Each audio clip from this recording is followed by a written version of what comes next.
Listo, muy buenos días estudiantes. Tal como se había acordado, hoy comenzaba a realizar en el horario estipulado para las clases video tutoriales que se subirán a YouTube y se compartirán por la página del Moodle para que los que deseen puedan continuar con su proceso formativo y ir eh, retomando los conceptos que se habían propuesto dentro del syllabus. Recordando, nosotros habíamos estado hablando de Python numérico, entonces hablamos de la librería de NumPy y nosotros habíamos dicho que antes de NumPy nosotros teníamos las secuencias que eran tipos de datos de Python que se podía acceder en general mediante un índice y que eran secuencias de datos de algún tipo, que podían ser cadenas, entonces eran datos organizados de forma secuencial de tipo carácter y se podía acceder mediante un índice. Entonces la operación indexación, yo podía concatenarlos al utilizar el por hacia una repetición, es decir, si yo tenía el carácter A por 5, yo tenía 5 As, una cadena de 5 As, es decir, una palabra. Podía preguntar si un elemento era miembro de una secuencia, por ejemplo, o una secuencia de otra. Por ejemplo, la cadena hola, si estaba dentro de la cadena hola mundo. La respuesta es true. Si yo le digo hola in cordial saludo, me va a decir que es false, porque no se encuentra. Em, también estaba la operación len para mirar la longitud y el slicing para extraer parte de la secuencia. Decíamos que el slicing era muy importante cuando las secuencias no eran mutables, como con las cadenas. Las listas, por otra parte, se utilizaba el slicing, pero no era tan importante. Es decir, el slicing, cuando no se tiene la mutabilidad, hablábamos que se utilizaba para copiar una secuencia. Para yo hacer que Hola Mundo reemplazara la H, que la copié, digamos, mayúscula por una H minúscula, yo tenía que hacer un slicing y una concatenación. Yo tenía que coger la H minúscula y concatenarla con la cadena Hola Mundo con H mayúscula, pero desde abre corchetes 1, 2 puntos, es decir, desde la letra 1 en adelante, que sería la O. Y si yo quería reemplazar un elemento de una lista, en este caso, pues copiarla con una modificación como hice con la cadena, como era mutable, simplemente podía cambiar el elemento particular. Era por medio de la indexación. Decía que la lista de 1 cambiaba. La lista, decíamos que ya no se definía como la cadena, como que era entre comillas, sino que la lista se definía entre corchetes cuadrados y era era un conjunto de datos ordenados de cualquier tipo, era heterogénea. Y también hablamos de los conjuntos, de las tuplas y de los diccionarios. Entonces, estas eran los métodos que se aplicaban a las listas, es decir, operaciones especiales de las listas. Y si las listas eran propiamente numéricas, tenían ciertas operaciones especiales, como sum, min y max. Pero dijimos que no eran suficientes las listas para nuestros propósitos, porque las listas estaban orientadas a cualquier tipo de datos y nosotros como físicos estamos orientados hacia listas numéricas, hacia conjuntos de números que vamos a trabajar. Y esos conjuntos de números en las matemáticas pueden ser algo que represente un conjunto de valores, por decirlo así, tabulados en una recta, en un eje, o pueden representar un vector, o pueden representar una matriz, y como tal queremos trabajarlo de una forma similar a como lo trabajamos matemáticamente. Pero esto con las listas no era tan fácil, porque multiplicar una lista era concatenarla. Y cuando nosotros multiplicamos un vector por una cantidad, pues no estamos repitiendo los elementos, sino que estamos haciendo que su magnitud aumente. Y cuando nosotros le pedíamos que la longitud de una matriz, que sería una lista bidimensional, nos decía solamente la cantidad de filas que tenía, no cuántas filas y cuántas columnas. Y por eso es que surgió NumPy, bajo esa necesidad, y NumPy dijimos que tenía una propiedad llamada shape, que era equivalente al len de las listas. Y si el len de una lista nos daba un número, ahora el shape nos da una tupla. Pero el shape se aplica a los array, que es un nuevo tipo de datos propio de NumPy. Entonces, para pasar una lista a un array, le ponemos numpy.array y entre paréntesis la lista, ya sea la lista explícita entre llaves o la variable. Y ahí lo que nos arroja esa función es una lista. Entonces eso lo asignamos a una variable donde queramos guardar la lista, pues ya convertida en array, ya el array de NumPy. Y si ese array que lo llamemos list, por ejemplo, le decimos shape, nos va a decir la dimensión que tenga en una tupla. Y si decimos shape de una matriz, nos va a decir 2,5, por ejemplo, para decir que es una matriz 2 por 5. Y si fuera un vector, pues una es un número y otro es una tupla de un solo elemento, entonces van a ser el mismo resultado, pero ya cuando son matrices es distinto. Y vimos ciertas operaciones que eran importantes para nosotros poder crear un arreglo de cierta cantidad de datos con espaciamiento lineal, con espaciamiento logarítmico, cuando queríamos decir cuántos datos, o un arreglo lineal cuando queríamos decir cuál era el incremento, matrices n por n, identidad, matrices de tamaño n por m de ceros, matrices de tamaño n por m de unos, y dijimos que la suma y el producto entre arrays funcionan por escala, multiplicado por un escalar, funcionan elemento a elemento. Es decir, si yo multiplico 5 por un vector, me va a dar multiplicación por escalar matemáticamente. Si yo multiplico 5 por una lista, como dije, repite 5 veces la lista. Pero si es 5 por un array, va a multiplicar elemento a elemento. Esto ya lo habíamos visto. Entonces los arrays son más similares a los vectores que las listas. E igual cuando tengamos una matriz, un array bidimensional, que sería una matriz, multiplicado con el por un número, va a multiplicar elemento a elemento. Y también podríamos hacer una indexación en la matriz. De esta manera, podríamos acceder a los elementos de la matriz como n, m, no tener que poner una llave para la fila y una llave para la columna, sino en la misma llave, fila, coma, columna, tal como se haría matemáticamente. El elemento ij, i, j, entre llaves. Y podríamos, con indexación de esa forma, utilizando esa coma, indexar, perdón, hacer slicing en filas, slicing en columnas, y así seleccionar una submatriz para reasignar la otra variable o para reemplazar los valores de esa submatriz por otra cosa. Entonces tenemos una matriz grande y queremos que una submatriz en particular sea una matriz de unos, o sea, de ceros. Entonces seleccionamos la matriz particular y le decimos igual a lo que queremos asignarle, una matriz dada, o un ones, o un zeros, o un a, la función que queramos. Este suele ser una forma útil de llenar las matrices diagonales por bloques.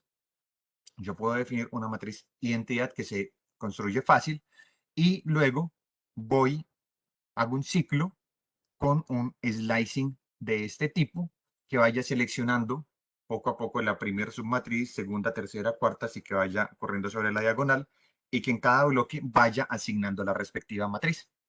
Que pues las matrices por bloques ya me imagino que las habrán visto en varios cursos que son muy útiles. Y si no, seguramente en cuántica se las van a encontrar mucho. También vimos que había unas opciones que eran de indexación booleana, que podíamos hacer condiciones entre diferentes array y nos daban como resultado listas de booleanos donde evaluaba la condición elemento a elemento y podíamos acceder mediante la indexación con una de esas listas. Entonces no decir el elemento 5, sino poner la condición y nos filtraba dependiendo de esa condición. Y también vimos que con el reshape podíamos cambiar la dimensionalidad, podíamos cambiar el shape. Entonces, un vector de n por m, digamos de 20 elementos, lo podíamos cambiar en una matriz de 10 por 2 o en una matriz de 5 por 2 por 2. También vimos que para graficar funciones 2D y 3D utilizábamos linspace para crear un array y la ventaja es que las funciones que ya estaban predefinidas en NumPy las aplicábamos directamente como si estuviéramos escribiendo matemáticas y funcionaban elemento a elemento. Para graficar funciones 3D, nosotros vimos que lo que teníamos que hacer eran matrices, es decir, tabular en una malla, generar la malla y hacer la tabulación sobre Z. Y esto simplemente hacíamos las listas unidimensionales de la forma que quisiéramos y luego generábamos la malla. NumPy lo hace automáticamente con Mesh Grid. Y el eje Z simplemente lo evaluábamos tal cual. Y pues esto nos daba muchas facilidades para hacer graficación de funciones complejas, teniendo en cuenta de que en NumPy están definidas las constantes como pi, por ejemplo, y las funciones como sinc, y pues las funciones más utilizadas para uno, exponencial, logaritmo natural, logaritmo en base 10, en fin. Dijimos que estas diferentes formas de graficar luego las veríamos, y estas que eran las funciones principales de NumPy. También vimos el caso del where, que era una manera de que le dijéramos a el computador, a Python, que donde encontrara cierta condición que fuera verdadera en una lista, que me arrojara el valor, un primer valor que podía ser un valor que vaya en secuencia porque le di una lista, o un valor constante, y cuando no, que me diera un segundo valor. Que con esto nosotros lo que podíamos hacer era hacer de forma más profunda lo que antes hacíamos por comprensión de listas. Entonces, otra manera de hacer comprensión de listas ahora con NumPy que nos da muchas más facilidades. Vimos varios ejemplos, acá simplemente para hacer un pequeño recordatorio. Y vimos algunas operaciones de métodos estadísticos y matemáticos que se pueden aplicar a los vectores y a las matrices. Y que incluso podemos tener una matriz y hacer el valor medio o la suma de los elementos por filas o por columnas, como si estuviéramos haciendo una tabla de Excel, por decir. Entonces, es una forma mucho más fácil de hacer estos análisis sin tener que hacer una función adicional. Ya está todo listo y está muy optimizado. Podíamos sacar números aleatorios, distribuciones aleatorias, como quisiéramos. Y habíamos empezado a hablar de álgebra lineal. Entonces miramos estas operaciones, dijimos que había producto entre matrices, vimos que haber hecho ese producto entre matrices de forma manual nos hubiera implicado mucho, nos hubiera implicado, bueno, mucho no, ya lo habían hecho en el parcial anterior y tampoco es que era complicado, simplemente nos implica un ciclo foraneado, pero eso es de lo menos óptimo que hay en programación, y pues siempre que vayamos a multiplicar una matriz, un foro anillado, pues eso se puede resolver fácilmente definiéndola como una función lambda o como una función aparte, pero pues si ya está en NumPy y además se puede representar mediante una arroba entre dos arrays, mejor. Podemos sacar el determinante, que el determinante es más complejo de lo que parece, porque el determinante para una matriz n-dimensional por ahora no se puede hacer con las herramientas que se tienen. O bueno, sí se puede hacer, pero hay que tener muy clara la estrategia de la torre de Hanoi, lo cual pues no lo hemos visto todavía en detalle. Entonces, hacer un determinante, una función que calcule el determinante de una matriz n por n, eh, intenten hacerlo y verás que no es un asunto tan simple. Eh, nuevamente, retornar valores propios y vectores propios que ya vimos la clase pasada, si uno a veces se toma un tiempo y se enreda haciéndolo manualmente, ahora para hacer una función, pues no es algo trivial, no es tampoco muy complicada, pero pues uno agradece que ya lo tengan un además que lo tiene de una forma muy óptima. También se puede resolver sistemas matriciales a x igual a b. Tener en cuenta que yo, cuando estoy utilizando estas funciones, yo le estoy diciendo al computador que haga un procedimiento matemático. Él no piensa si se puede o no se puede hacer. Si yo le digo que me calcule la inversa, yo tengo primero que saber si la matriz es invertible. Yo no puedo decirle, hágalo y usted se dará cuenta y no, yo ya tengo una forma de hacer inversas y determinantes, de resolver sistemas, pero hombre, primero analice las cosas. Tal como nosotros hacíamos programas a prueba de usuarios, que siempre decía que uno, cuando quiere hacer algo a prueba de usuarios, siempre subestima la ingenuidad de los usuarios porque los usuarios siempre pueden cometer errores que uno no había considerado. Lo mismo es ahí, o sea, nosotros somos nuestro propio usuario. Y si nosotros no nos ponemos a pensar qué tipo de matrices pueden llegar a dar el sistema que estamos resolviendo, qué casos puede dar cuando es punto fijo, cuando hay bifurcaciones, cuando hay diferentes condiciones matemáticas y no las consideramos aquí, pues puede que no nos esté dando la respuesta que sea. Tenemos siempre que pensar qué podemos esperar matemáticamente y qué le vamos a pedir al computador que nos dé. Bueno, antes de calcular la inversa, calcule el determinante.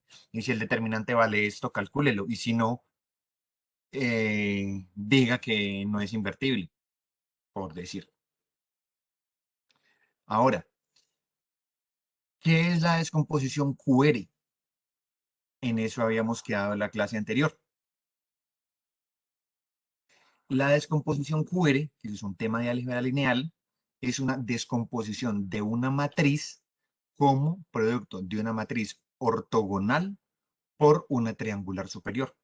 Este tipo de descomposición es una descomposición muy utilizada en algunos casos porque pues, tanto las ortogonales como las triangulares superiores son matrices, digamos, bien comportadas que tienen muchos teoremas que las beneficia y que se pueden tratar de forma más simple que una matriz densa arbitraria. ¿Y qué es la descomposición en valores singulares? Se dice que la descomposición de una matriz en valores singulares es una descomposición de una matriz A n por m como producto de tres matrices. Una matriz U n por m, una matriz S n por p y una matriz V transpuesta P por P, siendo S diagonal y U y V ortogonales. Entonces es una descomposición, en una matriz diagonal y dos matrices ortogonales. Y los valores singulares son los elementos de esta matriz diagonal, que corresponden a la raíz cuadrada de los autovalores. Cuando uno analiza esto a la luz de lo que es en la ecuación de autovalores, uno se da cuenta que están ahí directamente relacionados. Los autovalores es para diagonalizar una matriz. Y pues los autovalores de A por A transpuesto me van a dar la raíz cuadrada de estos autovalores, me va a dar los valores singulares, que son los que están en esta matriz. Y esto para que lo recuerdo, para que este recorderis de álgebra lineal, para que sepan que en NumPy la función LSTSQ nos va a retornar una tupla de 4 elementos. El primer elemento es la solución del sistema. El segundo es la matriz de residuos, pues del sistema AX igual a B. El segundo es la matriz de residuos. El tercero es el rango de mi matriz. Y el cuarto, los valores singulares de la misma. Miremos esto. Entonces nos vamos a venir aquí a Spider. Y yo le voy a decir que me importe NumPy. Voy a definir una matriz A, voy a definir una matriz B. Y voy a decirle que me imprima esto. Entonces tengo esta matriz 1, 2, 3, 6, 2, 0, 2, 5, 7. Podemos incluso acá ponerle un print que nos diga que A, dos puntos, coma A, B,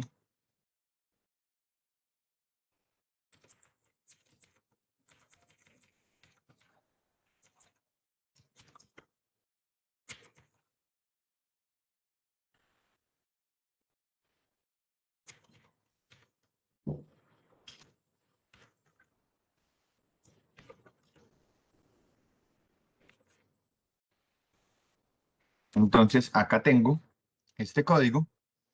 Entonces estoy definiendo un array, que es esta matriz. Estoy definiendo otro array, que es un vector. Y ahí lo que yo estoy teniendo es el sistema de ecuaciones A X igual a B. Y este arroba lo pongo para que recuerden que es multiplicación matricial de esta matriz por este vector. Y me va a dar este resultado de esta B. Esto sí, la respuesta es exacta. Si no, aquí me va a dar más una matriz de residuos. Entonces quiero resolver esta ecuación y ver si la respuesta fue exacta o hubo algún residuo. ¿Y esto cómo lo hago? Le digo numpy.linal, que es el módulo de numpy dentro del cual está el álgebra lineal, lstsq. Y ahí le pongo la matriz A y el vector B.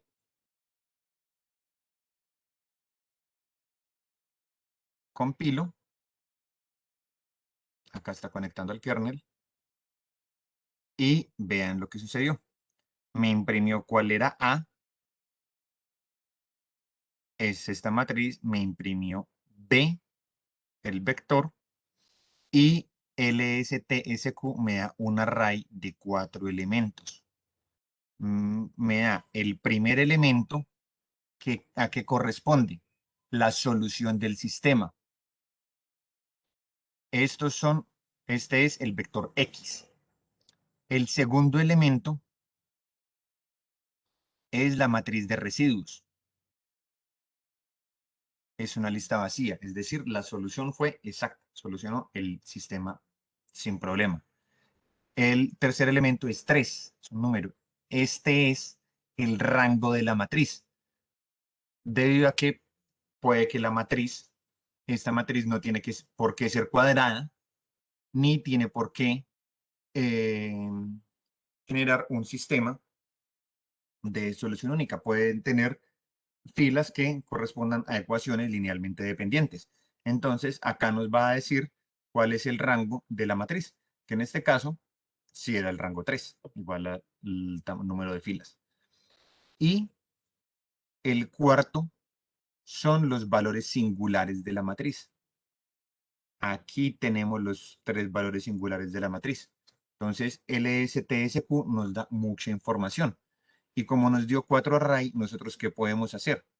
nosotros en vez de hacer esto podemos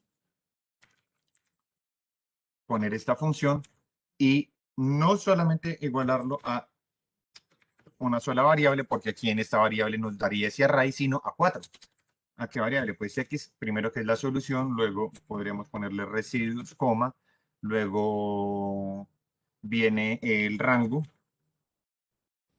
y luego venían los valores singulares. Los podemos poner así o los podemos poner así entre paréntesis, porque igual le estamos diciendo que lo que arroje esta función, que lo asigne a esta tupla. Entonces, ahí nos dice, aquí tiene un problema. Este print no lo tengo organizado. Entonces, pues acá me está diciendo un warning particular de los tiempos de precisión, pero pues no interesa. Acá ya lo hizo. Miremos las variables. Aquí en X vean que ya está el valor que antes nos estaba dando. En residuos está esta lista vacía. En sync están los valores, el array de los valores singulares. Y en run, 3, este valor. Y acá, si nosotros decimos imprímame X, por ejemplo, solamente queremos imprimir la solución, nos va a imprimir aquí la solución. O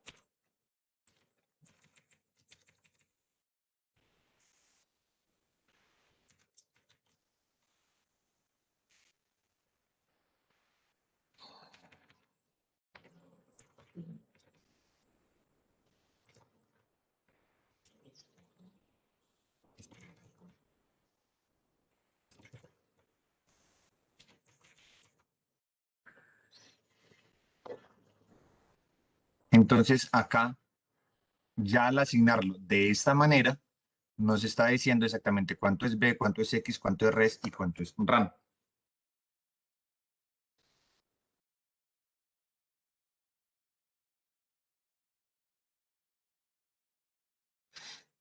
Y adicionalmente a LSTSQ, que nos va a dar esta solución, tenemos esas otras funciones. Solve me soluciona el sistema lineal a X igual a B, pero ya no tiene la libertad que tiene LSTSQ, que A pueda no ser cuadrada, sino que exige que A sea cuadrada, porque ya no me va a dar matriz de residuos y el rango del sistema, pues de la matriz, sino que me va a decir directamente la solución de X. Entonces, es más rápida, hace menos cálculos, pero pues también da menos información y tiene más limitaciones. SVD, la descomposición en valores singulares. Entonces, aquí podemos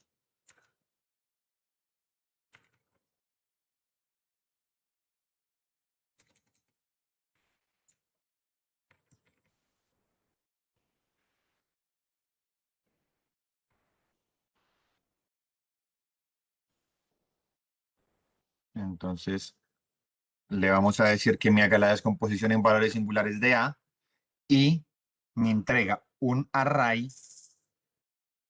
donde acá yo tengo un primer elemento, un segundo elemento, tercer elemento y un cuarto elemento. ¿Y qué corresponde eso? Pues le damos SVD y control I para ver la documentación. O le damos directamente help y nos dice que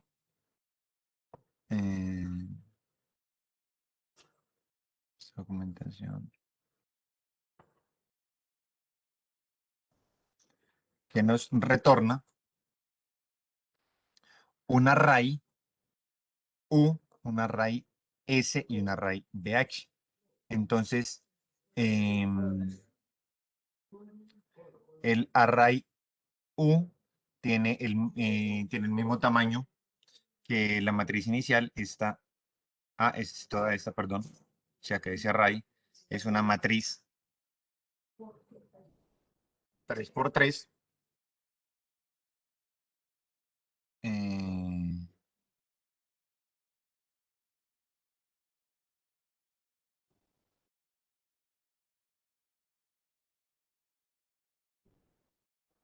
que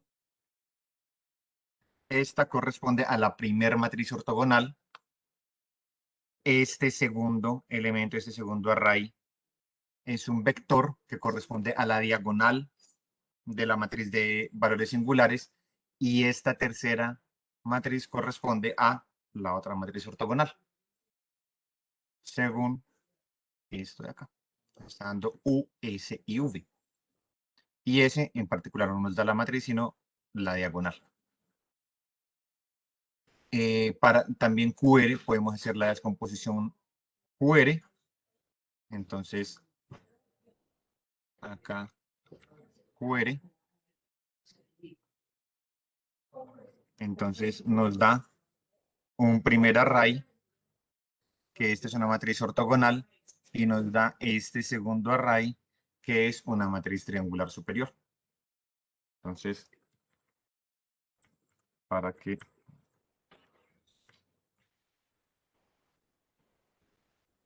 vean que sí, pues igual ahí se ve, pero para que sea más explícito,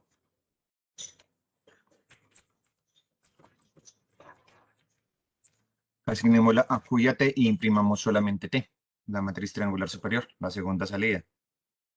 Vean que sí es triangular superior. Estos, los que estoy seleccionando, son los que son diferentes de 0, y acá tenemos un triángulo con 3 valores por debajo de la diagonal que son nulos.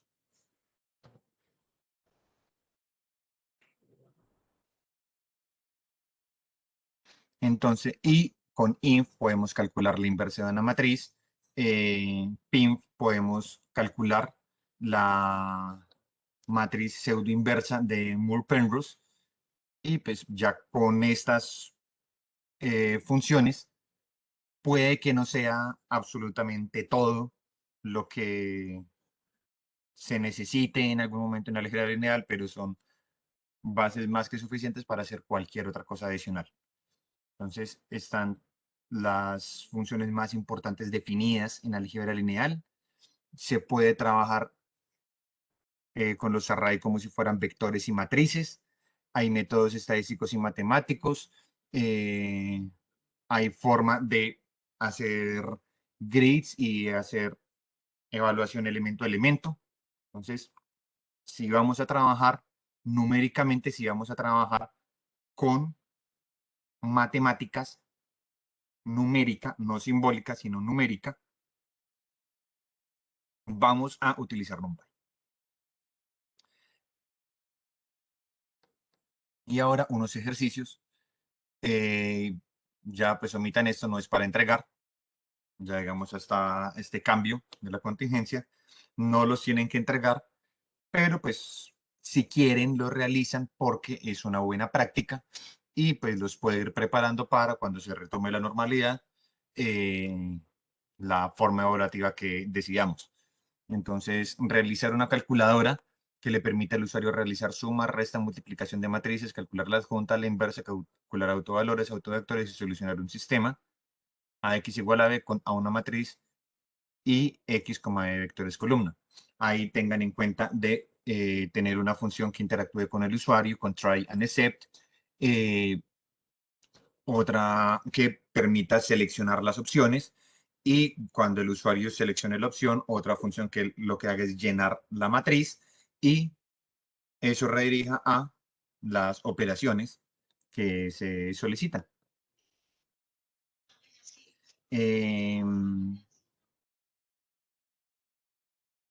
Generar archivos para graficar 5 funciones 3D de su elección y guardarlo en el computador como tablas. Ya sabemos cómo guardar tablas numéricas. Y lo que les pido al decir para graficar 3D es hacer esto de acá, pero con funciones distintas de que no sea esto.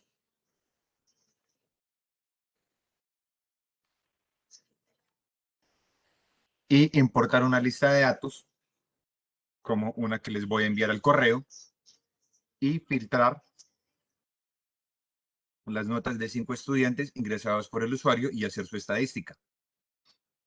Lo que va a separar las columnas van a ser tabuladores. Es tal cual como la tabla que creo que, no sé si ya subí en el módulo, la que habíamos trabajado en la clase anterior, que habíamos para poner ejemplos de cómo se leía desde el computador, filtrado una columna, luego filtramos dos, que cómo importar texto, cómo importar números. Entonces van a importar los estudiantes en una array de cadenas y van a filtrar por otro lado las calificaciones en un array, puede ser ya bidimensional, porque son varias notas de las calificaciones de los estudiantes. Entonces, en cada una de las columnas está cada una de las notas y en las filas están los diferentes estudiantes. Y lo que tendrían que hacer es la estadística. Entonces, la suma en horizontal para ver pues bueno, la suma no, el promedio, la nota mínima, la nota máxima, pues la estadística que desearía un estudiante. Bueno, incluso si quieren pongan la desviación estándar y al final que regrese un texto diciéndole al estudiante, eh, la desviación estándar de sus calificaciones fue esta, su promedio va a quedar en esto, la nota más alta es esta, la nota más baja es esta, en fin. Y ahora continuaremos terminando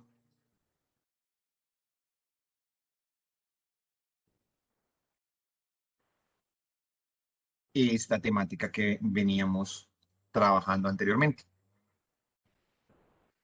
importar archivos. Dijimos que datos hay montones que se generan que se genera cada segundo, pero esos datos no dicen nada si no son interpretados de una forma adecuada. Cuando se le da sentido a esos datos, tenemos información, pero la información aislada tampoco sirve de mucho. Tenemos que encontrar las relaciones entre esa información y mirar las causas, los efectos, que se relaciona con qué, y ahí es cuando ya se analiza profundamente y cuando se tiene el conocimiento. Entonces, pues, este es el proceso que queremos hacer. Ya con NumPy ya sabemos cómo hacer el procesamiento numérico y habíamos visto cómo acceder a los datos para asignarle una información, pero parcialmente. Habíamos visto la importancia, habíamos visto leer e importar desde las CPUs sin librerías y parcialmente con NumPy. Entonces dijimos que los datos podían ser importados desde el teclado o la CPU, pero para nuestros casos, que vamos a tener grandes cantidades de datos, pues no podemos ponerle a un usuario a digitar una matriz gigante, sino que eso se va a leer desde la CPU.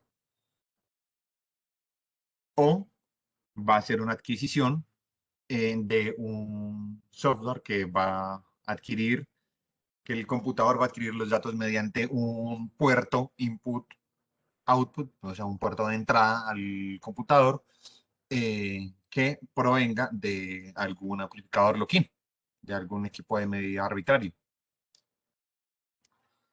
Eh, Vimos pues en donde era aplicado y eran tablas grandes o muy grandes en algunos casos, como lo que es en astrofísica, en física de altas energías, más que todo. Y vimos cómo importar por líneas de texto, cómo abrir un archivo con OpenReach, cómo escribir con OpenWrite, que siempre se tenía que cerrar con close.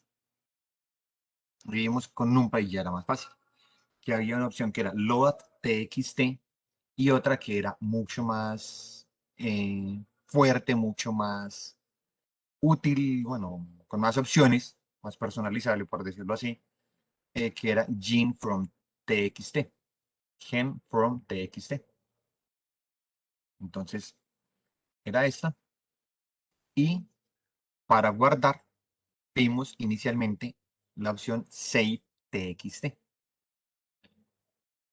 que nos permitía modificar el formato en el que tiene cada columna, pero solamente si son o solo cadenas o solo números. Entonces podríamos tener un formato con 2 decimales, con 3 decimales, sin decimales, podemos cambiarlo. Podemos cambiar el carácter que separa las columnas de forma predeterminada, son tabuladores o espacios, pero podríamos cambiarlo para hacer un archivo separado por comas, por ejemplo. Podíamos poner un comentario al inicio, un comentario al final. Podíamos decir cuál era el carácter a insertar al inicio de los comentarios. De forma predeterminada es el numeral, como en Python, pero pues podemos cambiarlo. Y vimos ejemplos de cómo guardar listas de em, cadenas y listas de números. Pero aquí es donde estábamos pendientes. ¿Cómo guardar cuando nosotros teníamos números y cadenas? Y para esto vamos a recordar esta tabla. Los tipos de datos que había en NumPy. Dijimos que podíamos tener string, Unicode, complejos, flotantes de 128, bits de 64, 32, 16, enteros de 64, 32, 16 o 8. O enteros de esos mismos bits sin signo. ¿Esto para qué quiero retomarlo?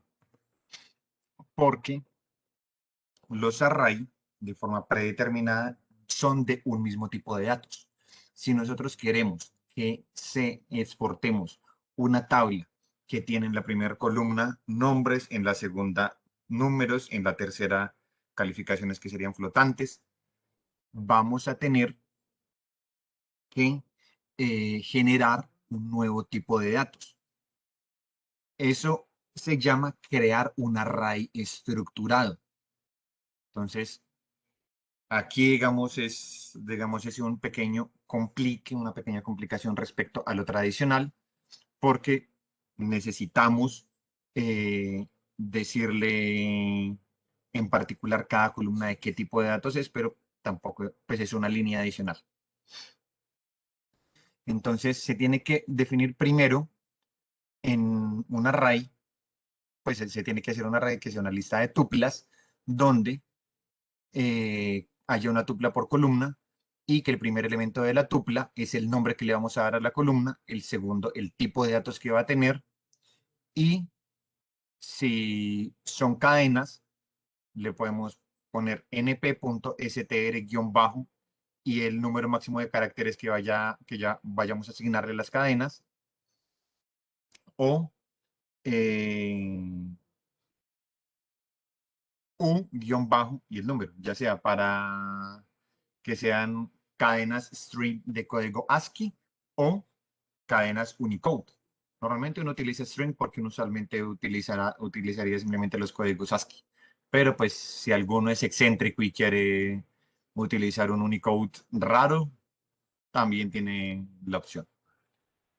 Si son flotantes, np.float, el que corresponda a 64, 128, 16.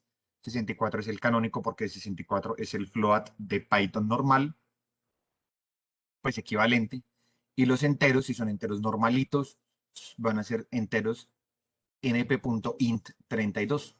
Cuando los long int, los enteros largos, son los np.int64 y los double son los float 128. Entonces vamos a hacer un tipo de datos teniendo en cuenta eso. Luego se asigna el array estructurado y se guarda. Eso miremoslo en la práctica.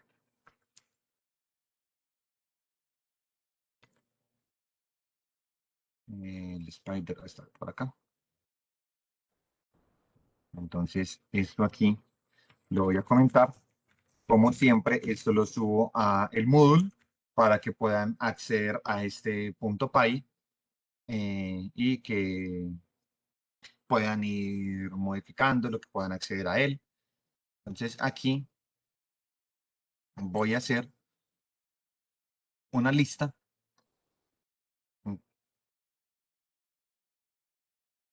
Ni siquiera tiene que ser propiamente un array, simplemente una lista puede ser, o podría convertirlo a array, poniéndole np.array, donde voy a tener una tupla, coma, dos tuplas, coma, tres tuplas. Entonces, la primera tupla tiene A, digamos, pongámosle más bien nombre. Entonces, la columna se va a llamar nombre. Y el segundo elemento es una tupla donde yo le pongo que es np.string, 10. ¿Por qué aquí es una tupla? Y en este caso es nomás un elemento. Porque aquí nosotros que tenemos cadenas. Y aquí este es el máximo número de caracteres por palabra. Un nombre de más de 10 caracteres, pues raro, entonces dejémoslo en 10, digamos 13. Entre mayor sea este número, pues yo podría decir esto, pero si es un número muy grande, va a ocupar mucho espacio en memoria, entonces con eso hay que ser muy medido. Luego, la segunda tupla, donde este es el nombre arbitrario, digamos, nota,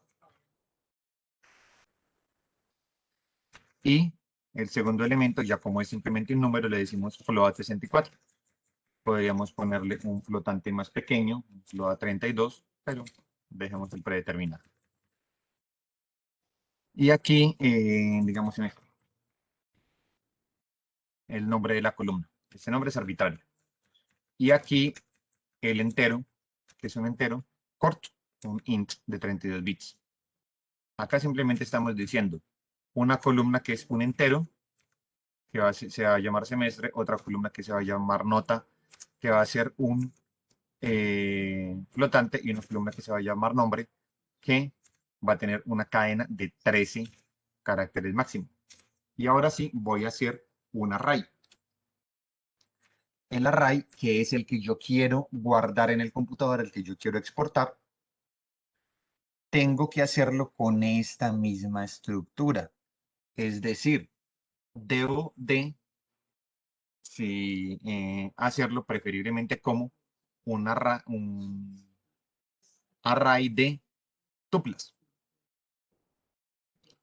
donde yo tengo que el primer elemento de cada tupla, o lo que sería la primera columna, eh, si estuviéramos hablando no de un array de tuplas, sino de un array de arrays o un array bidimensional, una matriz, la primera columna van a ser los nombres, o bueno, más bien cadenas. No tienen por qué ser solamente tres filas, o sea, esto que son tres acá es porque son tres columnas. Inicialmente tienen que ser cadenas el primer elemento. Acá tenemos Ana, tenemos Bob, tenemos Karen, tenemos Dana. Eh, Acá después de Ana podemos poner otro. Entonces a veces de eh,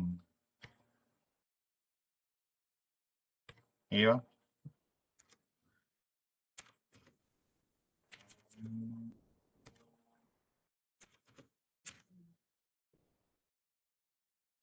El segundo elemento es un flotante. Entonces 33.3, 44.4, 66.6, 88.8, 52.0. Y el tercer dato es un entero. 1, 5, 2, 24. Hagamos esto. Vamos a ponerlos aquí de diferente cantidad de decimales.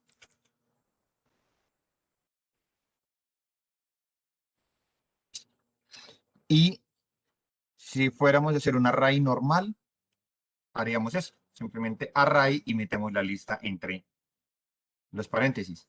Pero como es un array estructurado, tenemos que ponerle coma de type igual a esta lista que creamos para que sea más entendible. Este se va a llamar tipo de datos, que es el nombre que yo le asigno a esta lista. Y aquí de type es un argumento de palabra clave que se va a llamar, que va a asignarse esta variable, tipo datos. Y teniendo eso, vamos a imprimir n para ver qué se tiene. Entonces, al imprimir n, nosotros vemos que acá está una lista de tuplas y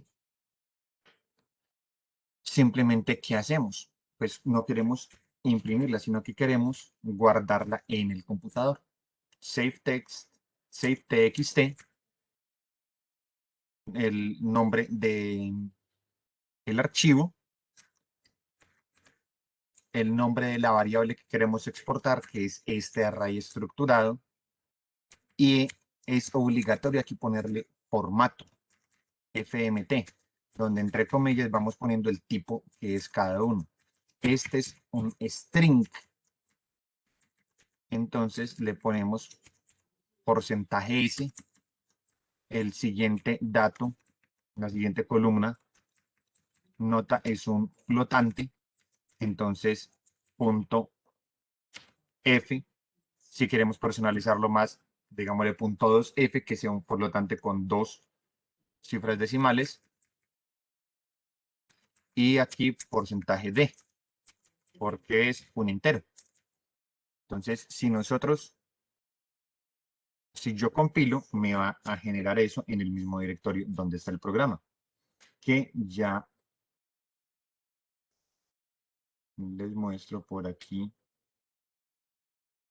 Está. Entonces, este es el directorio donde vean que se llama ejemplo 19. Y aquí está mi ejemplo 19. Aquí no hay ningún archivo que se llame ejemplo.dat. No hay ninguno. Entonces, vamos a compilar y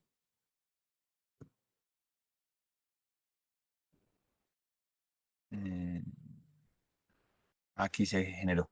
Así que no lo veo. Y si yo lo abro con el bloc de notas, vean que se exportó tal cual como yo quería. Ana, Bob, Karen, Dana, Eva. Con 2 cifras decimales cada uno, haciendo el redondeo de los que tengan que redondear, completando con 0 los que no tenían suficientes y poniéndome el entero.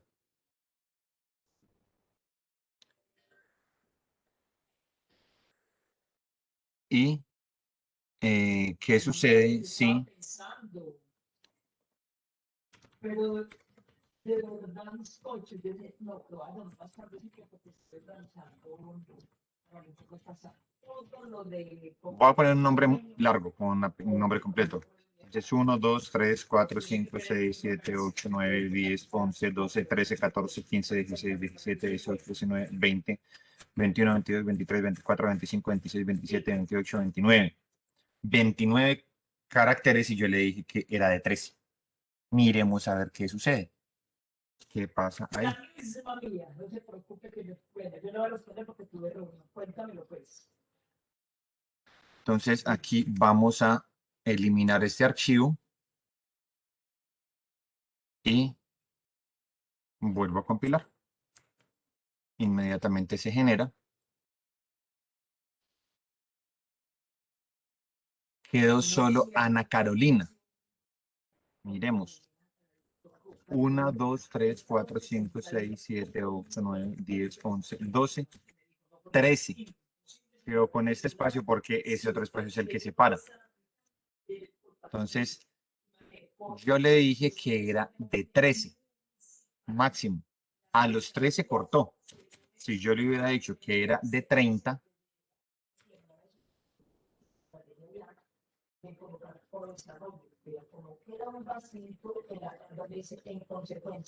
compila. Recuerden que no es necesario eliminar el archivo, ese se reescribe. Ahí sí queda el nombre completo con 30. Entonces, este valor de acá, que pues puede ser, digamos, y acá i igual a 30. Este dato de acá es muy importante, porque como les digo, si se pone muy pequeño, pues va a ser eficiente, pero se va a joder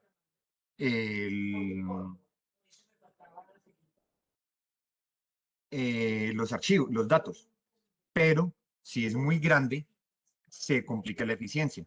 Entonces, ¿cómo hacemos? Pues estos nombres de Ana Carolina Betancourt, Bob, Karen y Eva y Dana los tuvimos que haber sacado de algún lado, de alguna lista, de que el usuario los ingresó, de alguna parte.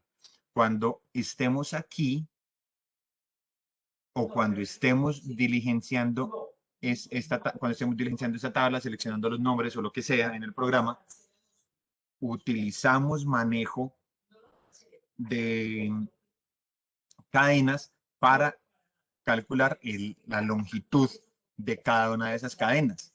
¿Cuántos caracteres tiene? La longitud máxima. Encontramos cuál es la cadena más larga y este y que sea el dato de la cadena más larga. Acá podemos poner 29, escriba 30, 29 y listo. Y va a respetar todos los nombres y va a ser eficiente. Entonces este dato usualmente se calcula es de esa manera para hacer exportación de tablas que tengan caracteres y pues cadenas y números.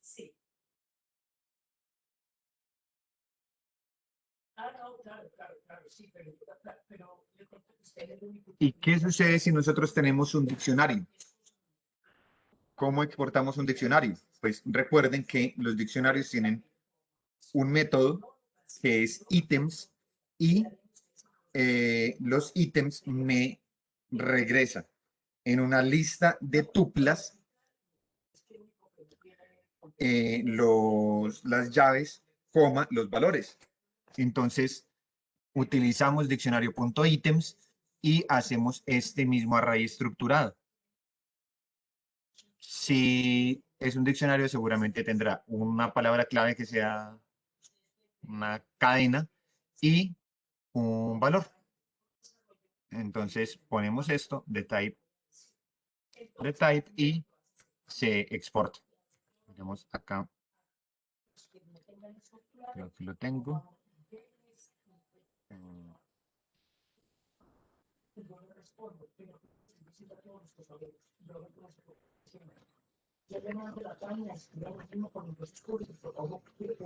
Nosotros pasamos. Eso de que la llamadita. Entonces, esto lo comentamos.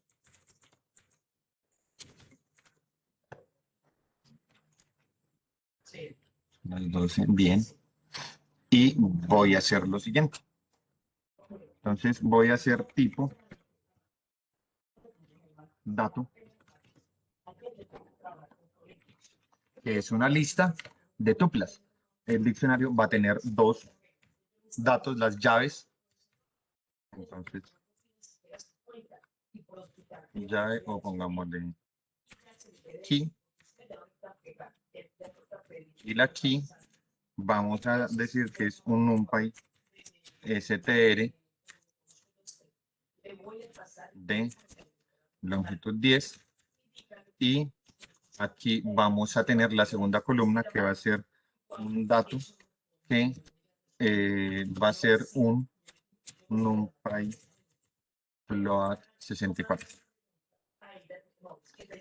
Entonces aquí tenemos ya nuestro tipo de datos ella, a ver qué te dice, y pero hágalo mouse, dígale, pero dígale que yo le he informado también, mira que mira que, y que por favor, ustedes me mandan, necesito el cuadrito el pantallazo, mándeme la foto del pantallazo de lo que es por WhatsApp, de lo que va a pedir. sí. Mm, Sí, no, está bien. Y vamos a decir D, que va a ser, bueno, vamos a decir diccionario. Entonces, decimos que el diccionario que sea ANA. Entonces, ella llama Mónica Salcedo, llámela y dígale que va a hacer por lo que pidió. 2.12, A ver qué le responde. coma, Y lo otro, y creo que te llama más tarde y le correcto. Bob, 2.30.5, Charles, Después le mandas el 15.5, bueno, Dana, porque eso me parece. 4.78.5, Sí, ya le envío el correo, amor, Elda, para que les pidan dos, entonces quedamos ahí. Cuatro. ¿Cómo las has tomado? Bueno, chao. 2.54. Hola, ¿cómo estás? Entonces tenemos este diccionario y ahora vamos a crear el diccionario para exportar. Esto es un NumPy array, como un array estructurado, donde aquí lo que tenemos va a ser que me genere una lista con el diccionario punto ítem. Que me genere una lista con los ítems del diccionario y que eso sea de un tipo de datos tipo dato, que sea de esta forma. Va a ser una columna de cadenas y otra columna de flotantes. Y para guardarlo, np.savetxt,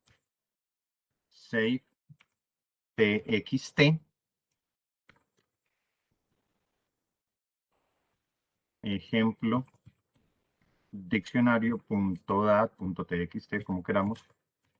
A mí me gusta guardarlo en dat. La variable que es D mayúscula, como la llamé. Luego sigue el FMT, el formato,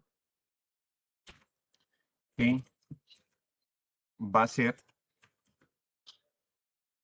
un porcentaje S, es decir, una cadena, y va a ser porcentaje.2f, un flotante con dos cifras decimales.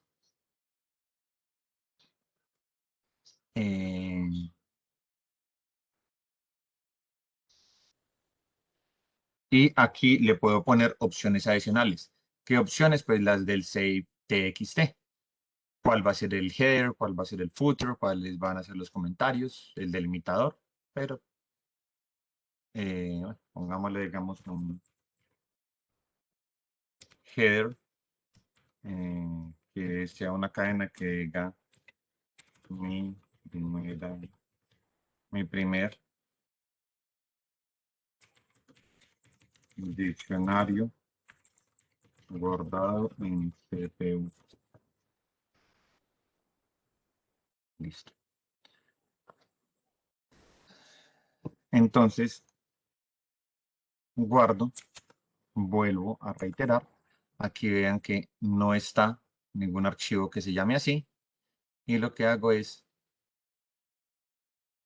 compilo. Acá no me salió ningún error. Entonces, debió haber guardado bien el archivo y ejemplo dic. Miro a ver qué tiene. Tiene un header, que es este primer comentario, que es, dice, mi primer diccionario guardado en CPU. Y acto seguido pone cada uno de los nombres en la primera columna y en la segunda columna pone cada uno de los valores redondeados. ¿Qué sucede si aquí yo le digo, por ejemplo, D?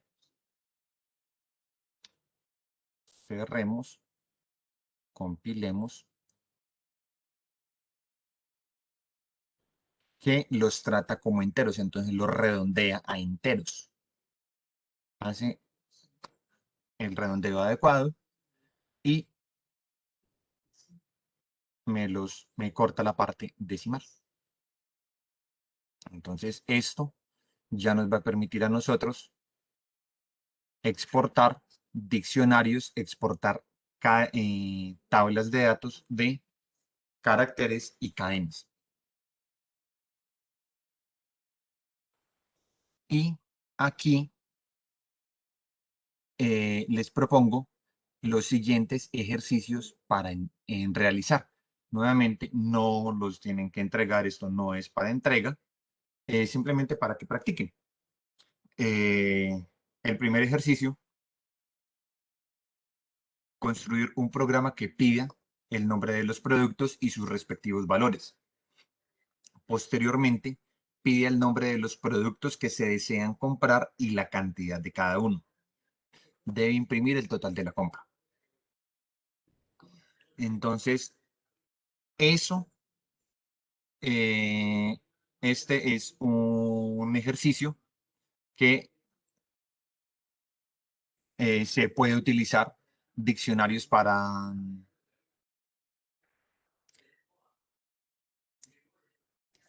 imprimir. Se lo copié como no era. Imprimir, no, guardar en el disco duro. Entonces, este primer ejercicio pueden utilizar diccionarios, asignan a las llaves los productos, asignan los precios y luego, a partir de ese diccionario, eh, determinan cuál es la cantidad de compras e imprimen un archivo donde esté discriminado en la primera columna el nombre de cada uno de los ítems que va a comprar, en la segunda columna el precio total.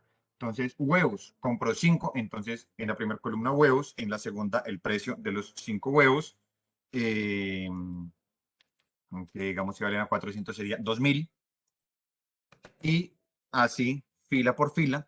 Si hay un elemento que no compra, pero está en la lista que ofrece el supermercado, pues no aparece, solamente los que compró el usuario.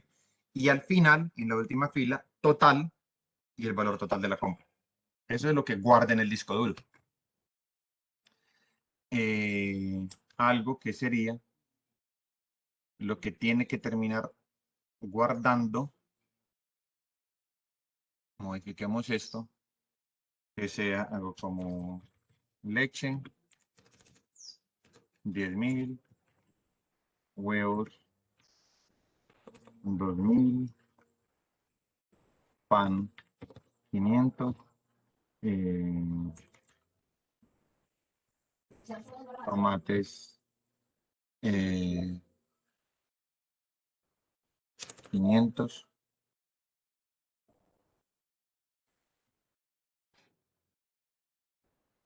Y digamos aquí ya total, entonces 12, 13.000. Esto es lo que debería de guardar en el disco duro el programa. En un caso de que yo le ingresé 20 ítems que iba a ofrecer la tienda, el precio de cada uno, y luego él me dice, listo, ahorita sí genere la compra, yo le digo que va a comprar leche, tantas bolsas, huevos, tantos, eh, ah, un pan, tantos tomates, y que esa va a ser mi compra. Enter. Y ya él me arroja esto, me lo guarda en el computador.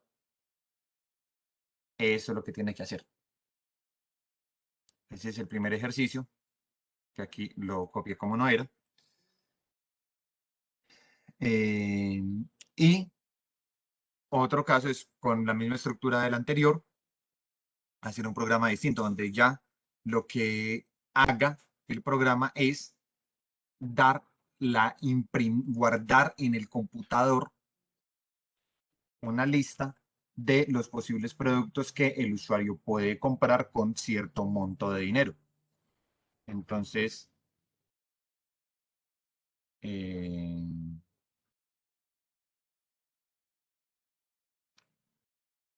vemos aquí donde dice, por ejemplo, acá, ejemplo, DIC. Entonces, yo le digo que yo tengo 500 pesos, entonces él me arrojaría esa tabla. Chicle 100, digamos, menta 50, chocolatina 500, pan 500,